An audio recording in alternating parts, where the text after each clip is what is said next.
नोएडा समेत पूरे एनसीआर में होम बायर्स समय पर घर नहीं मिलने से काफी परेशान हैं। रेंट और लोन की ईएमआई की दोहरी मार से त्रस्त बायर्स को रेरा से काफी उम्मीदें हैं, लेकिन रेरा में कितना है दम, ये जानने के लिए हमने बात की यूपी रेरा कंसिलिएशन फोरम के मेंबर आलोक कुमार से। आलोक जी, जब लोगों को मुश्किलें आती हैं बिल्डर को लेकर तो लोग रेरा की तरफ देखते हैं, लेकिन कई बार रेरा की तरफ से भी उन्हें निराशा हाथ लगती है। क्या रेरा को लेकर आपका ऑब्जर्वेशन है या फिर रेरा से आप जुड़े हुए हैं? जी। आप जो मुश्किलों में हैं बायर्स, उनके लिए क्या कहेंगे? मैं तो यही कहूंगा कि रेरा की रार की जो लड़ाई थी, जो रेरा की रार हम लोगों ने शुरू की थी कि भाई रेरा आ जाएगा तो एक बायर्स के लिए बहुत बड़ी उपलब्धि होगी, वो शायद धूमिल होती नजर आ रही है। क्योंकि मैं खुद भी रेरा से जुड़ा हुआ हूँ और जब रेरा आया तो लगा कि चेंजेस धीरे धीरे आएंगे, एकदम से तो आएंगे नहीं। हम लोगों ने एक बात उस समय उठाई थी कि भाई रेरा के एक्ट में तीथ नहीं है, रेरा के पास पावर नहीं दिख रहा जिससे बिल्डर डरे। मैं ये तो नहीं कहता कि सारे बिल्डर एक जैसे हैं, लेकिन जो बिल्डर अच्छे हैं, जो अपना रेपुटेशन चाहते हैं, वो तो आज भी रेरा के ऑर्डर्स को इम्प्लीमेंट करते हैं और करना चाहते हैं।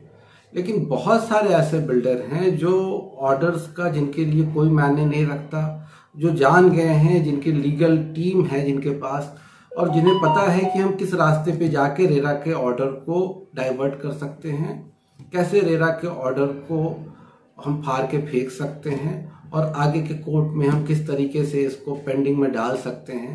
बायर कब तक लड़ेगा मेरे साथ? तो ऐसे में फिर उनके ऊपर, बिल्डर्स के ऊपर जो है वो किस तरीके से दबाव बनाया जा सकता है कि आप जल्दी से जल्दी पोजीशन दो, आपको पैसे मिल चुके हैं, आप पोजीशन के भी पैसे ले लेते हो, उसके बाद भी आप पोजीशन नहीं देते हो? देखिए, वही मैं कह रहा हूँ ना कि मैं कई बायर से मिलता हूँ। पहले मैं तो होल डे इन्वॉल्व रहता था बायर्स की लड़ाई में, आजकल थोड़ा कम हो गया है। लेकिन मैं देखता हूँ जब बायर के पास पोजीशन लेटर आता है, पोजीशन लेटर के साथ ही बिल्डर कई तरह के चार्जेस लगा के भेज देते हैं, जो चार्जेस अनरियलिस्टिक है, अनएथिकल है। लेकिन उस चार्जेस की लड़ाई के लिए जब बिल्डर के पास बायर जाता है तो बिल्डर का एक ही बड़ा क्लियर कट रहता है कि भाई अगर आप पैसा देते हैं तब तो हम पोजीशन लेटर आपको देते हैं, और अगर आप पैसा नहीं देते हैं हमें हमारे डिमांड पे तो आप जाइए, रेरा चले जाइए, कोई दिक्कत नहीं है। मतलब बिल्डर बल्कि अपनी तरफ से कहता है कि आप रेरा चले जाइए, क्योंकि उसको पता है कि वहां पे वो खुद डिले करवा देगा। क्योंकि वहां डिले करवा नहीं देगा, डिले होगा ही होगा। एक तो केस की पेंडेंसी इतनी है, बीच में जजेस शॉर्ट चल रहे थे काफी। हमारे यहाँ रेरा में 2 वे है जिससे आप रेरा के लिए कंप्लेन फाइल कर सकते हैं। एक रेरा कंसिलिएशन फोरम जिसमें हम लोग भी हैं, एक दूसरा बेंच जिसके तहत आपको एज पर एक्ट आपको न्याय मिलेगा। लेकिन कंसिलिएशन फोरम में तो फिर भी 1 से 2 महीने में बात हो जाती है। लेकिन रेरा एक्ट के तहत, बेंच के तहत अगर आप जाते हैं तो एक एक केस में मतलब 2-2 साल, 3-3 साल लग जा रहे हैं, जिसमें हम लोग जब सोचे थे कि रेरा एक्ट आने से 3 महीने में न्याय मिल जाए। आप यूपी रेरा की बात कर रहे हैं? यूपी रेरा की बात करता हूं। लेकिन यहाँ पर तो सीएम कहते हैं कि वो तुरंत लोगों के लिए बायर्स के जो भी मुश्किलें हैं वो हल हो, ऐसे में भी इतना वक्त लग रहा है? लग जा रहा है। मतलब प्रैक्टिकल, देखिए, वर्बल कहना अलग बात है और नेताओं की बात तो मैं इसलिए नहीं कह सकता कि उनकी बात अलग तरीके से वो अपनी बात कहते हैं, वोट बैंक की राजनीति रहती है हर जगह। लेकिन प्रैक्टिकल में बहुत टाइम लग जा रहा है, इसमें कोई दो राय नहीं। मैं खुद अपने केसेस में कई बार देख चुका हूं इन बातों को। ये बिल्डर बायर एग्रीमेंट में अगर जैसे कि लीज रेंट आपने फ्री रखा हुआ है, उसके बाद फिर आप जो है जब पोजीशन लेटर भेजते हो तो उसमें आप बहुत बड़ा अमाउंट भेजते हो, करीब 1.25 लाख 1.5 लाख के आसपास में। तो ये क्या है? ये बिल्डर बायर एग्रीमेंट, आप अपने एग्रीमेंट को ही फॉलो नहीं कर रहे हो, नहीं मान रहे हो? एक तो कितनी बड़ी विडंबना है। हम लोगों ने कई बार बिल्डरों के साथ मीटिंग में भी कहा है कि बिल्डर बायर एग्रीमेंट एक जो है वो गवर्नमेंट के द्वारा एक मॉडल बीबीए रेरा ने बना रखा है, और सबको बिल्डर को कहा है कि आप जो मॉडल एग्रीमेंट है, बीबीए है रेरा के तहत, एक्ट के तहत, उसी बीबीए के तहत लोगों के आप सिग्नेचर कराएं और बीबीए रजिस्टर्ड कराएं। लेकिन आज भी मुझे लग रहा है 20% बिल्डर ही होंगे जो मॉडल जो बीबीए है वो उसके तहत, जो रेरा ने प्रिस्क्राइब कर रखा है उसके तहत बीबीए रजिस्टर्ड हो रहे होंगे। मैक्सिमम बिल्डर अपने लीगल टीम के द्वारा ही बीबीए बनाते हैं, जो एकदम से एक तरफा रहता है, वही उस पर मजबूरन लोगों को साइन करना पड़ता है।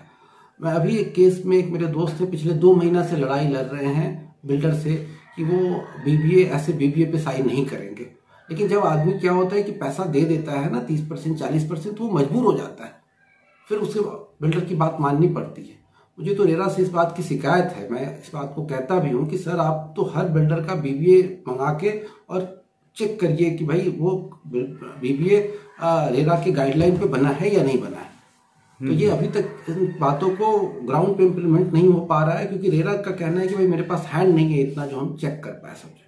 लेकिन आप 30% 40% कह रहे हैं, यहाँ तो 100% के करीब पैसे लेने के बाद पोजीशन के नाम पर और पोजीशन नहीं दे रहा है बिल्डर। वैसे में फिर क्या रेरा की तरफ से प्रोविजन होता है उसके खिलाफ कार्रवाई? मैं भाई आपको बता रहा था कि भाई रेरा के लिए तो बड़ा क्लियर कट है कि आप रेरा बेंच में फाइल कर दीजिए और रेरा एक्ट के तहत आपको डिसीजन देगी। लेकिन चक्कर क्या होता है, आदमी ऑलरेडी 2 साल 3 साल डिले करके उसको पोजीशन मिल रहा है, पोजीशन का लेटर आ गया, बिल्डर ने 2-3 लाख 4 लाख रुपए अलग से ये ईटीसी चार्जेज, आईटीसी चार्जेज, इलेक्ट्रिसिटीफिकेशन का कुछ एक्स्ट्रा चार्जेज, बैकअप का कुछ अजीब सा चार्जेज लगा के इसको देखने के लिए रेरा की तरफ से कोई अपॉइंटेड अथॉरिटी? मैं कह रहा हूँ रेरा को एक क्यूआरटी टीम टाइप बनानी चाहिए, क्योंकि रेडिसल फोरम एक बनाना चाहिए कि जिसपे कम से कम ऐसे लोगों को हम लोग तुरंत रिलीफ दे सके। क्योंकि अगर वो बेंच में जाएंगे, अभी ऐसा नहीं है, अभी ऐसी कोई टीम नहीं है, कोई ऐसी प्रोविजन नहीं है इमीडिएट रिलीफ मिल जाए। अभी टीम अभी केवल बेंच है या कंसल्टेशन फोरम है जो तुरंत नहीं हो सकता, जिसमें कंसल्टेशन फोरम में कितना टाइम लगता है इसमें? इसके कंसल्टेशन फोरम में भी 2 से 3 महीना लग जाता है। और सबसे बड़ी बात क्या है कि कंसल्टेशन फोरम में कई बार बिल्डर तैयार नहीं होते कंसल्टेशन में आने के लिए, क्योंकि हम बाध्य नहीं कर पाते हैं, क्योंकि ऐसा कोई एक्ट में प्रोविजन नहीं है बाध्य करने का। एक्ट में कंसिलेशन का प्रोविजन है लेकिन बाध्य करने का प्रोविजन नहीं है। और बेंच में इतना टाइम लग जा रहा है 2-2 साल की, आदमी सोचता है कि यार फिर पता चला कि हम घर भी मेरा हम इतना लाख रुपया लगा दिए, मेरा ईएमआई भी चल रहा है, और साथ में फिर हम 2-3 लाख रुपए के लिए लड़ते जाए और पता चला कि हमें कम से कम घर में रहने को मिलेगा, छत मिलेगा, वो भी ना मिल पाए। रेरा में कोई ऐसा प्रोविजन है कि जिसने 100% दे दिया पोजीशन के लिए जब डिमांड की बिल्डर ने, तो उसके बाद भी अगर पोजीशन वो नहीं दे रहा है निश्चित समय के, जैसे 60 दिन का अगर इसने दिया है, तो वो जो रेंट दे रहा है बायर, वो रेंट वो भरपाई करे या कुछ इस तरीके का? रेरा में बड़ा क्लियर प्रोविजन है कि अगर आप नहीं दे रहे हैं तो जो एमसीएलआर रेट है गवर्नमेंट का इंटरेस्ट का, उस रेट पे आपको पेनाल्टी देनी पड़ेगी बिल्डर को।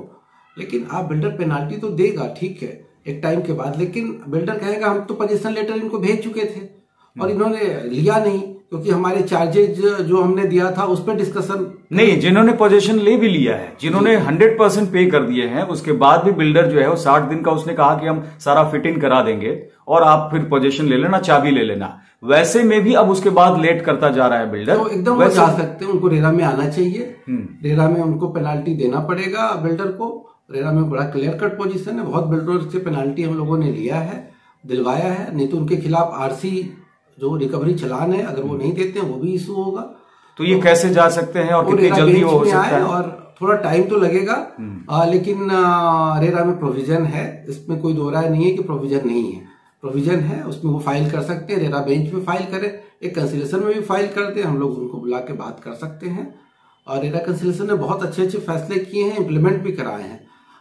बट मैं यही कहना चाह रहा हूं कि रेरा आपके माध्यम से रेरा चेयरमैन से भी आप लोग मिले और उनको भी कहें कि सर एक क्यूआरटी टीम टाइप रेरा का जरूर बनाइए, क्योंकि बिल्डर इसी बात का फायदा उठा रहे हैं और जो बायर है वो कई साल से ईएमआई देके और से परेशान है, उसको छत चाहिए, वो लड़ नहीं पा रहा है बिल्डर से। और बिल्डर सोचते हैं कि भाई अगर जाएगा लड़ने तो जाएगा रेरा में, और वहां तो हम इसको कई साल खींच देंगे, अगर यहां से केस जीत भी गया तो हम फिर ट्रिब्यूनल में ले जाएंगे, वहां तो फैसला होते होते सालों लग जाएंगे, और इसी का वो बिल्डर फायदा उठाता है, लास्ट में उनको बिल्डर के सामने झुकना पड़ता है। वकीलों के माध्यम से अगर कोर्ट में केसेस किए जाएं उसमें भी फिर वक्त लगेगा। वक्त तो मतलब वक्त लग रहा है, मैं इसमें इनकार नहीं कर पाऊंगा। मैं इस बात से बड़ा खुद भी दुखी हूं कि रेरा के तहत किस तरह से फिर इन बिल्डर्स को साधना चाहिए, क्योंकि साफ तौर पर दिख रहा है कि बिल्डर मनमानी कर रहे हैं। सर इस पे साधने के लिए तो सरकार को आगे आना पड़ेगा, सरकार को रेरा को ऐसा तीत देना पड़ेगा, रेरा में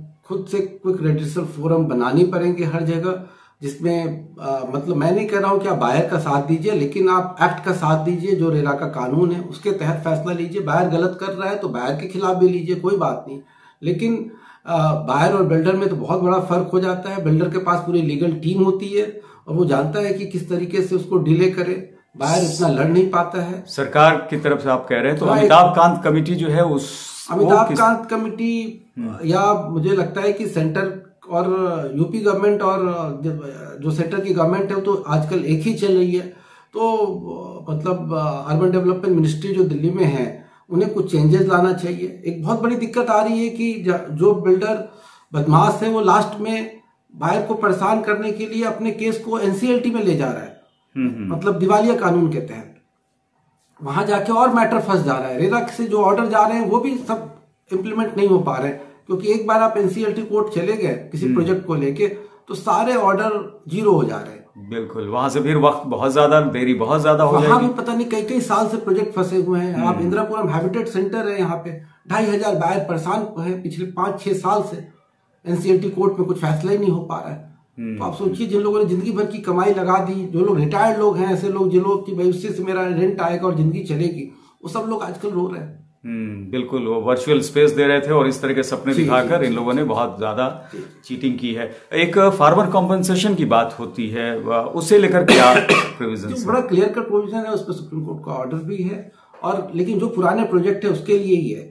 उसमें 50 रुपए से 60 रुपए तक का बिल्डरों को दिया गया था कि फार्मर कॉम्पनसेशन वही बाहर से लेना है, लेकिन नए प्रोजेक्ट में ऐसा कुछ नहीं है। ये नए प्रोजेक्ट में कब किस तारीख से? मेरे ख्याल से जो भी प्रोजेक्ट एग्जैक्ट मुझे याद नहीं, लेकिन कोविड टाइम से पहले की बात है। उस समय से जो भी प्रोजेक्ट रहे उन सब में ये चार्जेस नहीं लग रहे। जो पुराने प्रोजेक्ट थे उसमें ये चार्जेस लग रहे हैं। इसके अलावा कुछ जैसे पावर बैकअप को लेकर लीगल प्रोसेसिंग चार्जेस हैं, वो मतलब कई जगह मैं एक चीज बता रहा हूँ, जैसे कोई आदमी अपने प्रॉब्लम में अपने फ्लैट को बेचता है किसी से तो ट्रांसफर चार्जेस होते हैं। वो बिल्डर लोग नॉमिनल वो 25-30 हजार रुपए रखने चाहिए, क्योंकि डॉक्यूमेंटेशन आपको केवल चेंज करना है। लेकिन वो बिल्डर लोग 300-300 रुपए स्क्वायर फीट रखते हैं। और लीज रेंट में काफी एफटी अमाउंट है, जैसे 100 लाख हमने पहले भी कहा था कि उन्होंने तो लीज रेंट अगर फ्री का किया हुआ है तो फिर से लीज रेंट क्यों लेते हैं कि आप अथॉरिटी को देना होता है इस नाम पे? नहीं, अथॉरिटी को देना होता है इस नाम से। लीज रेंट तो खैर नोएडा क्योंकि लीज होल्ड प्रॉपर्टी है तो सब लोगों को। लेकिन अगर बिल्डर बायर एग्रीमेंट में उन्होंने फ्री उसको दिखाया हुआ है तो अभी तो उनको चार्ज नहीं करना चाहिए। हाँ, अगर बिल्डर बायर एग्रीमेंट में उन्होंने दिखा रखा है कि हम लीज रेंट नहीं लेंगे तब तो उन्हें चार्ज नहीं करना चाहिए। लेकिन मुझे लगता है ना, मैंने कहा ना कि बीबीए भी बहुत अजीब अजीब टाइप से बन रहे हैं, जो ग्राउंड पे कई बार टिक नहीं रहे। कोर्ट के नजर में भी ये बीबीए एक तरफा मालूम पड़ते हैं, इसलिए कई बार कोर्ट भी बीबीए को रद्द कर दे रही है। तो इस पे भी जो मॉडल बीबीए है उसके तहत ही लोग भी कुछ अवेयर हों। और क्योंकि जिस समय पैसा देते हैं तो बिल्डर उनकी बात मानता है बुकिंग के समय, तो उस समय ध्यान दे कि मॉडल बीबीए है कि नहीं। वो ऑनलाइन मिल जाएंगे मॉडल बीबीए के डिटेल्स। तो रेरा में रार तो है, ये क्रेडाई इस बीच में एक और संस्था है जी, उससे किस तरह की उम्मीदें हैं? क्या क्रेडाई से मुझे बहुत उम्मीदें हैं, क्योंकि क्रेडाई के जो मेन चेयरमैन वगैरह हैं या क्रेडाई में अच्छे बिल्डर भी हैं। और मुझे लगता है कि वो लोग कॉन्शियस है, क्योंकि हम लोग की जब भी मीटिंग होती है तो वो चाहते हैं कि ये इम्प्लीमेंट हो, क्योंकि वो ढंग से काम करते हैं तो उन्हें एक्ट से दिक्कत नहीं है। वैसे लोग अगर आगे आए, क्रेडाई भी इन्वॉल्व हो और हम लोग इन्वॉल्व हैं, कई सारी टीम है जो काम करना चाहती है ग्राउंड पे कि भाई इस पे रेरा को अच्छे ढंग से इम्प्लीमेंट कराया जाए जिससे बायर को राहत हो। तो सरकार के साथ अगर ये लोग कॉपरेट करें, क्रेडाई लोग तो भाई बिल्डर की बहुत बड़ी लॉबी भी है, ये लोग तो डायरेक्ट मिनिस्टर से बैठती है, इनके साथ मीटिंग करती हैं। तो इन्हें तो चाहिए कि रेरा के एक्ट में चेंजेस करके और बेटर ढंग से इम्प्लीमेंट कराया जाए। मेरे ख्याल से जब तक बायर अगर सही मायने में अट्रैक्ट होंगे, रेरा बेहतर इम्प्लीमेंट होगा, उल्टा बिल्डर के सेल और बढ़ेंगे ही बढ़ेंगे। कई बार मुश्किलें बायर्स को ये आती हैं कि जब रेरा में कंप्लेन करने जाते हैं तो सही अधिकारी उनके सामने नहीं आते हैं और दूसरों के पास। बता दूं कि रेरा में ना कंप्लेन कभी भी ऑफलाइन नहीं है, सारा ऑनलाइन ही है। तो कभी भी आप रेरा के ऑफिस में जाने से आपको कोई फायदा नहीं है, आप सारा कंप्लेन उनका ऑनलाइन ही कर सकते हैं। अब रेरा की हियरिंग भी पूरी ऑनलाइन होती है, ऑफलाइन भी है लेकिन हियरिंग भी ऑनलाइन पॉसिबल है। तो आप कहीं बैठे भी रेरा में कंप्लेन भी कर सकते हैं, हियरिंग में भी आ सकते हैं। इवन कंसिलेशन फॉर्म भी ऑनलाइन है, इसलिए आपको कोई दिक्कत नहीं है। तो एक आखिरी सवाल यही कि आपने जितना बताया ऐसा लग रहा है कि रेरा भी जो है वो इसमें बहुत सुधार की जरूरत है और बहुत ज्यादा मुश्किलें हल नहीं कर पा रही हैं, लेकिन कोई ऐसा हथियार है वाकई जो बायर्स इस्तेमाल कर सकते हैं बिल्डर से अपने अधिकार पाने के लिए? नहीं, मैं कह रहा हूं कि हथियार एकदम है। और मैं रेरा पे जब आप थोड़ा बिल्डरों के ऊपर तहकीकात कर ले, बिल्डरों का बैकग्राउंड चेक कर ले और रेरा में फाइल आप कर सकते हैं। पोजीशन के समय एक दिक्कत आती है रेरा में फाइल करने में, क्योंकि आदमी सोचता है कि हम इतना रुपया 4 साल तक 5 साल तक दे दिए और सामने पोजीशन का लेटर आया हुआ है, हम कैसे इग्नोर कर पाए। लेकिन अगर पोजीशन का समय नहीं है तो एकदम आप रेरा में आइए, उसको फॉलो अप भी करिए। और अगर आपका केस सही टाइम पे नहीं लग रहा है तो आप जरूर ऑफलाइन जाइए। अगर रेरा चेयरमैन भी टाइम देते हैं, आप उनसे भी मिलिए। थोड़ा आपको लगना तो पड़ेगा लेकिन रिजॉल्व होगा मैटर। और साथ ही साथ कई बार जो है वो बिल्डर कैंसिलेशन की धमकी देते हैं। ये तो है कि वो नहीं कर रहे हैं और बायर्स पैसे नहीं दें तो कहते हैं हम अग्रीमेंट कैंसिल कर देंगे। बिल्डर ऐसे कैंसिल तो नहीं कर सकता प्रोजेक्ट, मतलब अगर आप रेरा जबकि लोन भी लिया हुआ है बैंक से लोगों ने। बिल्डर ऐसे कैंसिल नहीं कर सकता। अगर इस तरह की कैंसिलेशन की बात आती है और आपने टाइम पे पेमेंट कर रखा है और आपके पास सारा रिसिप्ट है तो आप एकदम रेरा में आइए। इसमें रेरा में ऑर्डर मिलेगा, आपको कोई दिक्कत नहीं। और मैं कहता हूँ रेरा में कैंसिलेशन में जरूर पहले आप एक बार फाइल कर दीजिए। बेंच का ऑप्शन आपके पास खुला हुआ है, क्योंकि कैंसिलेशन में रिजल्ट बहुत जल्दी आ जाते हैं। तो आप कैंसिलेशन में फाइल जरूर करें एक बार, फिर बेंच में जाए। चलिए, नोएडा न्यूज पॉइंट से बात करने के लिए आलोक जी बहुत बहुत शुक्रिया।